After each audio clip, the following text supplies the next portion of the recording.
I just came back from a trip with Jaguar, who kindly invited me to the Formula E Portland E-Prix, where I not only had an incredible experience, but also the opportunity to participate in an exclusive interview with the Jaguar TCS Racing team. We had the chance to sit down with the Jaguar drivers, Mitch and Nick Cassidy, along with Team Principal James Barclay, who they all shared super thoughtful insights about Formula E as a sport, its growth, its innovative technology, and much, much more that I cannot wait for you all to see and share with you all. So without further ado, this is the Prix Journal, your digital motorsport companion. Let's get into it.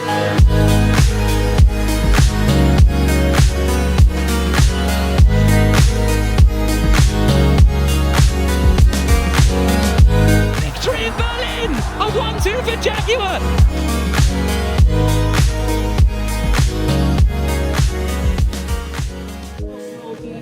Jaguar playing in that evolution of electric racing? Yeah, so our role most likely is to inspire, right? We were the first premium manufacturer, I should say, to fully commit to Formula E with our own team, manufacturing our own powertrains.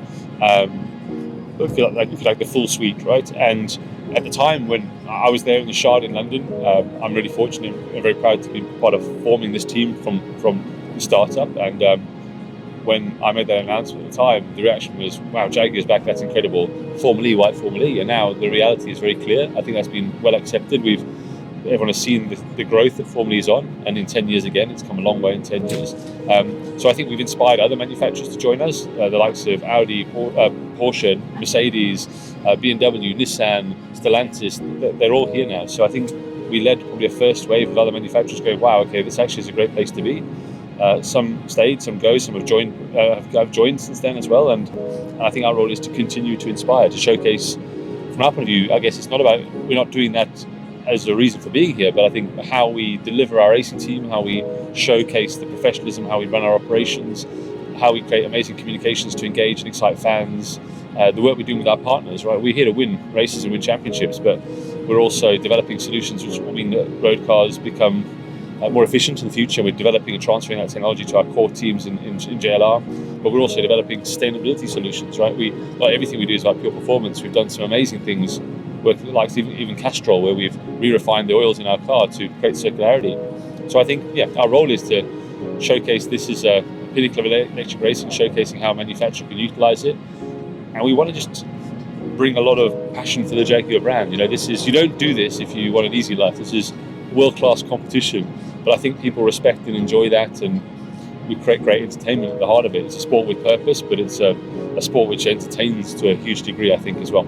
It's got all the ingredients for it to be, really, really big, and I'm just really happy to be part of it, because I've learned so much being part of the factory team, racing for a massive manufacturer like Jaguar, but also this new technology that I've grown up with combustion my whole life.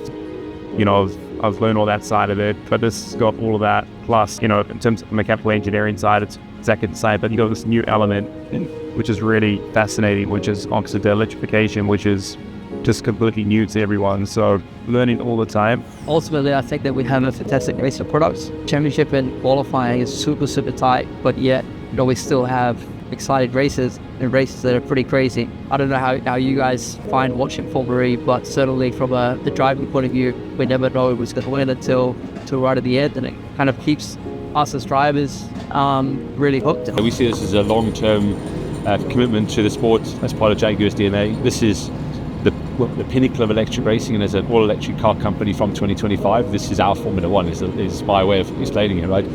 If you're making ICE engine vehicles, and your pinnacle is arguably Formula One. If you're an EV car company, your pinnacle is Formula E. So for us, this is our Formula One. These are the most technically advanced, efficient electric cars in the world, racing against some of the best manufacturers, teams, and drivers in the world. You can't leave any stone unturned. You have to have the best technology, the best team operations, the best kind of teamwork. So from that point of view, if you can succeed here, it showcases your capability and your technology. And so for us, there's no better place for us to be. So we see this as a long-term commitment. And what's great about this sport is I can't think of any sport in 10 years has done what Formula E has done from start up to now.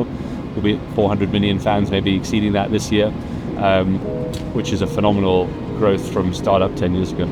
It's not an easy place to race.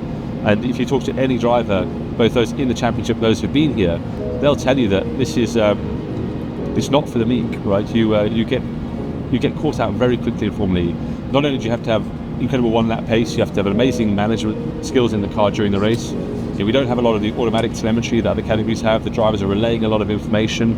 There's a lot of strategy on the energy management.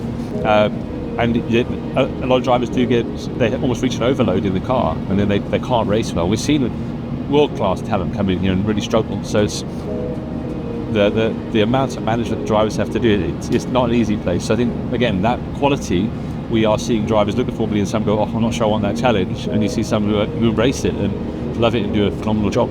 I think across motorsport, you see a much more balanced audience than you ever did, right? There's lots of reasons for that. Many of you all know, and we all know what some of those are. And we have to see a much more, which is awesome, much more balanced male to female, for example, much more diverse audience starting to come into motorsport, which is really fantastic. We should be inspiring, from a team.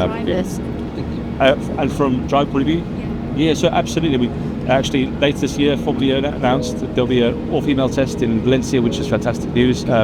Trying to showcase clearly this underrepresentation at a top level in the sport, and that's very simple amount of maths, right? There's a lot more the women do. We need to inspire at the grassroots level more young women to get into karting and to get into motorsport. So absolutely, I see that changing in the future.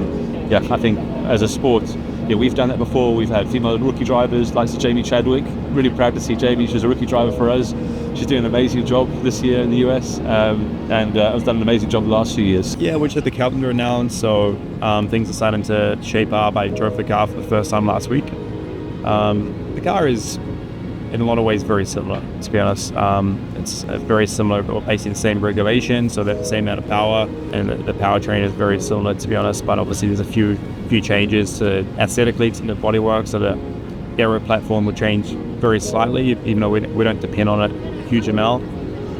We'll go to four-wheel drive next year and high power, so there is a few changes we're going to have to get on top of, but fundamentally it is quite similar. We don't have still got 350 kilowatts.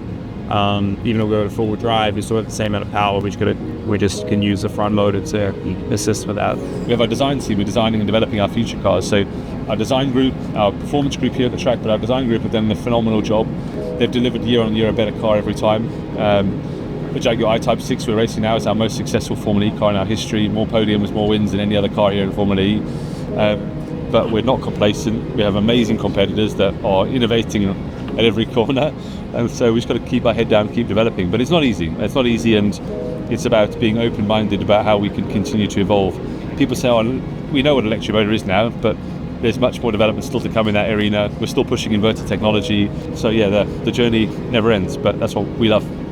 We're fortunate, we have two incredible young gentlemen, two phenomenal racing drivers. We're all different to each other. They, as you say, they're quite different, but they grew up together. They've been racing go-karts together since they're 8 years old. It's amazing, right? To think they grew up racing go-karts in New Zealand, down there, and they both now happen to find themselves racing for the same manufacturer in the World Championship. It's awesome. It's definitely been a really positive step and an exciting one for me.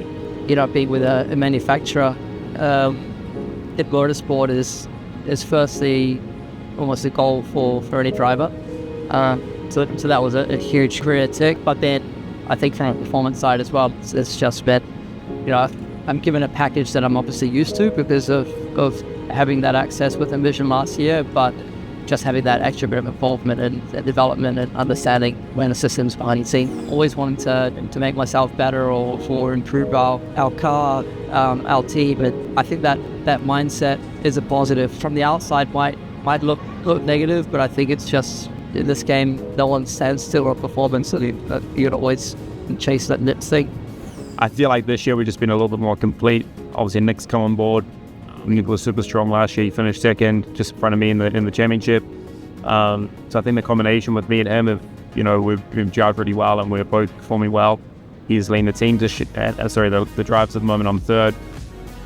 But in terms of overall performance, it's been there for a few years. So we just lacked in certain areas to really get across the line. So it looks like this year is looking really strong for us. Yeah, Riyadh was my first win with the team. That was super nice and gave us all a lot of confidence that we gelled quickly and we can have a great year.